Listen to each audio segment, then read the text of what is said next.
Write an email once, set it up in your email system to send out to your clients automatically as they become subscribers and move through your funnel, and then just sit back and watch the cash roll into your bank account. If that sounds like a sleazy promise of making money while you sleep, then I don't blame you, because it does sound just a little bit too easy. But the fact is that automated emails are a key ingredient to business success, especially if your business has lots of email subscribers. Because, if we're being realistic, you can't send out the right email at the right time to every single new subscriber by doing it manually, because then you would have to be on your computer 24/7. So the trick here is automation. In this video, I'll go over the 4 emails you need to automate. And by automate, I mean you write it and then you set it up in your email system to send out automatically.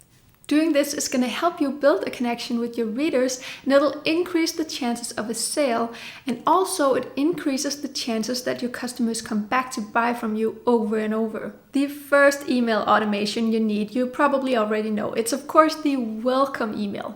And I do mean you need to set up this email. See, the welcome email has the highest average open rate out of any other email, because when your subscriber received this, they literally just signed up for your list, and so they'll want to hear from you, and they even expect it. So if you don't have an automated welcome email set up, you'll likely confuse your new subscriber, because everybody is accustomed these days to getting that instant confirmation email after signing up for something. And if they don't get a confirmation email, then they'll likely think that something went wrong in the sign-up process. This first email is the first point of contact with your new subscriber, so it's your chance to make a great first impression. The purpose of the welcome email is to introduce yourself and connect with your reader, and to create a desire to want to open up future emails you send out. You do this by letting your reader know what they can expect from you going forward, like when and how often they'll hear from you and what kind of content they'll be getting. So this can be helpful tips, industry knowledge, funny pictures, or exclusive deals and discounts, or whatever it is that makes your emails worth opening. The second email automation you want is a nurture sequence. This is really just a series of follow-up emails from your welcome email that continues to deliver value, so it'll strengthen that connection with your reader that you started to build in your welcome email. It's really important that you have a series of strictly value-based emails before you try to sell anything to your new subscriber, because if you establish a connection and show your reader that you are a cool business and you give useful free content, then they'll be more open to your sales emails when you do ask them to pull out their wallets and make a commitment. So it's all about laying the groundwork here for a long-term loyal relationship with your new subscriber. And I just want to say, the higher the price of your service, the more you need to warm up your reader with value-based emails before you can start sending out sales emails, okay? Think of your sales emails like a proposal to marry.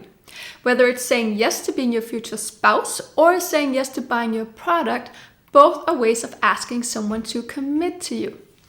And you can have the most perfect romantic proposal and you might be a perfect match.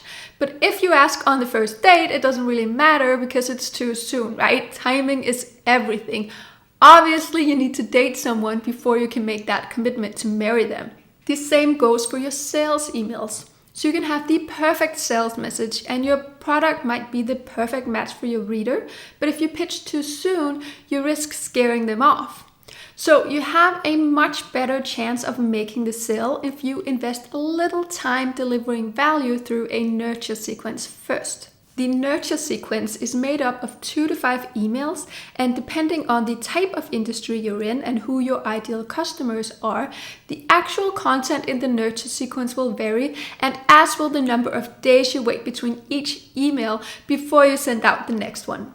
If you have an information-based business selling your knowledge, for example, let's say you have a consultancy firm, then your welcome series should offer little free tips and advice.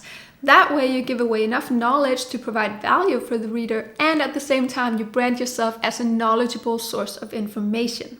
You can make an email series of 3 emails giving 1 tip a day. Make sure to end each email with a little hint on what's coming in the next email in your sequence, so you build that suspense, leaving your subscriber intrigued enough to want to open up the next email from you. If you run a web shop, then you can use your nurture sequence to provide tips related to your product. For example, let's say you sell clothing, right?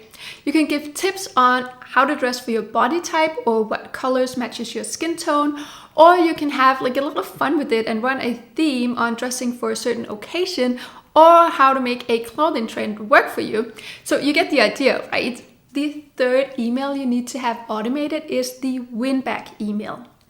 This is the email you send to subscribers who's purchased from you in the past, but for some reason they've stopped being your customer. It's really worth investing some time in crafting together a good win-back email because it is a lot easier to win a former client back than it is to gain a new one. So don't let those old customers go totally cold on you, okay? You can set up an automation that triggers, for instance, 3 months or 6 months after their last purchase. Then they'll receive an email saying something about how you miss them and ask about them and how they're doing. Now, of course, there might be a totally logical reason for why they left you and start buying from you. For example, let's say you sell maternity clothing, right? And the former pregnant customer has now given birth, then they are just no longer in need of your product, and that's okay. But it could also be that your reader is in fact still in need of your product and something just happened in their life that made them stop buying from you. And all they need is a gentle reminder from you that you're still here ready to provide value.